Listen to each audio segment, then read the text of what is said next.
So once Indira Gandhi last election, she had two options. And ಅವ್ರಿಗೆ ಸ್ವಲ್ಪ ಸೇಫ್ಟಿಗೆ ಒಂದು ಭಯ.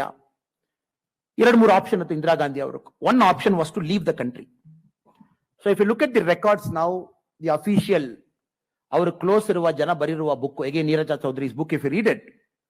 ಸೊ ಇಂದಿರಾ ಗಾಂಧಿಗೆ ಒಂದು ಭಯ ಏನಿತ್ತು, ಎಮರ್ಜೆನ್ಸಿ ಆದ ಮೇಲೆ ನಮ್ಮ ಊರಿನಲ್ಲಿ ಇರುವ ಜನ ಎಲ್ಲರೂ ಕೂಡ ನಮಗೆ ಒಡ್ಲಿಕ್ಕೆ ಬರ್ತಾರೆ, ಹೊಸ ಸರ್ಕಾರ ಬರ್ತಾ ಇದೆ, ನಾವು ಮಾಡುವ ಎಕ್ಸೆಸ್ ಎಲ್ಲ ಔಟ್ಸೈಡ್ ಬರ್ಲಿಕ್ಕೆ ಶುರು ಆಗ್ತದೆ, and the media was controlled, people will start knowing what happened inside the government.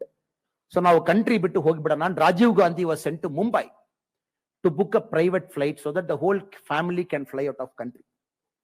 So ಆ ಟೈಮ್ ನಲ್ಲಿ again ಮೊರಾರ್ಜಿ ದೇಸಾಯಿ ಅವರು, luckily the great man Jayaprakash Narayanan ಅವರು, JP, ಅವರಿಬ್ಬರು ಹೋಗಿ ಇಂದಿರಾ ಗಾಂಧಿ ಅವ್ರಿಗೆ ಅಶ್ಯೂರೆನ್ಸ್ ಕೊಡ್ತಾರೆ, nothing will happen to you. ನಮ್ಮ ದೇಶದಲ್ಲಿ ಜನ ಎಷ್ಟು ದೊಡ್ಡವರಿದಾರನ, ನೀವು ಎಷ್ಟು ತಪ್ಪು ಮಾಡಿದೀರನ ಕೂಡ, ಎಷ್ಟು ತಪ್ಪು ನಿಮಗೆ ಮಾಡಿದೀರನ ಕೂಡ ನಿಮ್ಮ ಅಪಾಲಜಿ ಏನು ಹೇಳುವಾಗ ಅದು ಒಪ್ಕೊಂಡು ಬಿಟ್ಬಿಡ್ತಾರೆ. ಜನ ಏನು ಕೂಡ ಕೈಯೆಲ್ಲ ನಮ್ಮ ದೇಶದಲ್ಲಿ ಹಾಕಲ್ಲ. ಆ ತರ ಒಂದು ಸಿವಿಲೈಸೇಷನ್ ಅಲ್ಲಿ ಇದೆಲ್ಲ. So it was a personal promise by Morarji Desai and JP. So ನನ್ನ ಪ್ರಕಾರ ಅವರಿಬ್ಬರು ಆವಾಗ ಪ್ರಾಮಿಸ್ ಮಾಡಬಾರ್ದಾಯ್ತು.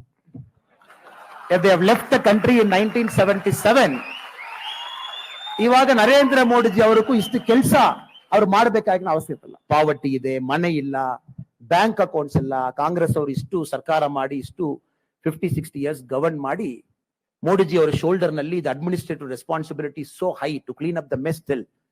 ಸೊ ಆಮೇಲೆ ಇಂದಿರಾ ಗಾಂಧಿ ಅವರು she took the assurance of Morarji Desai ji, took the assurance of Jaiprakash Narayan ji, and she chose to stay back in our country.